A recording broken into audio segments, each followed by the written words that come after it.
The communication chart is a simple but powerful way to understand what people are trying to tell us, or what people are letting us know, or what people mean by their actions. Particularly useful where people don't use words to speak, or where people don't communicate typically. It ensures an increase in the presence of what's important to the person. People supported feel listened to. There's generally a decrease in frustration and the behaviours that might go with that. And those who are providing support respond more consistently to what the person's communicating if we have a communication chart in place. So let me share what we have learned with Doris around the communication chart and how it's supported her. So this is Doris. She lives at home in Lancashire with a daughter Joanne and 3 teenage granddaughters. She's described as a real live wire. Doris always has a ready smile and will go out of her way to offer help to others. Joanne, her daughter, thought she was pretty good at best guessing what many of Doris's behaviours meant. As her dementia's progressed, it's become more and more difficult to understand some of Doris's actions.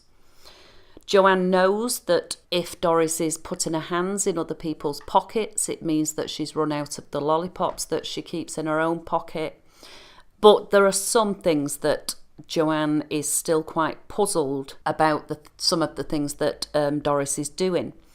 So they decided to really pay attention to her life story to see if that might provide some clues to explain some of Doris's actions, because as a family they were feeling less and less connected with her. Joanne explained that a real fear was that her mum would become isolated in her own bubble and drift further and further away from them, unless they learned more about this and were able to step into mum's reality. Friends and neighbours who'd known Doris in her younger years had a crucial part to play in building this portrait of her story. They were able to tell Joanne that Doris had turned to her Roman Catholic faith during the war years and had been a devout worshipper between 1943 and 1949. Given that Joanne was born in 1959, she'd never known her mum as a practising Catholic.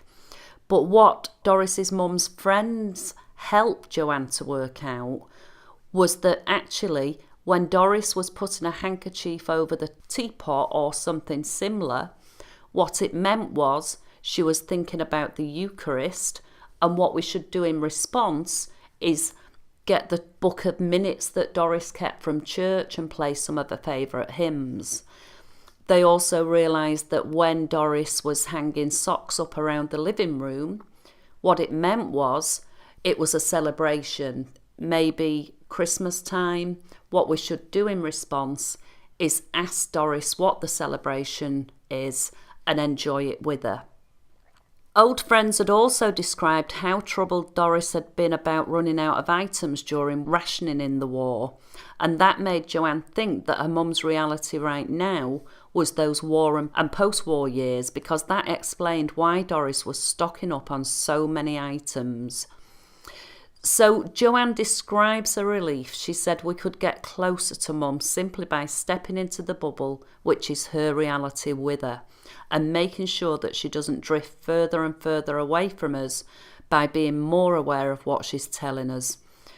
There are still some things that we don't get, but we're constantly trying through our very best guesses to learn more rather than just giving up.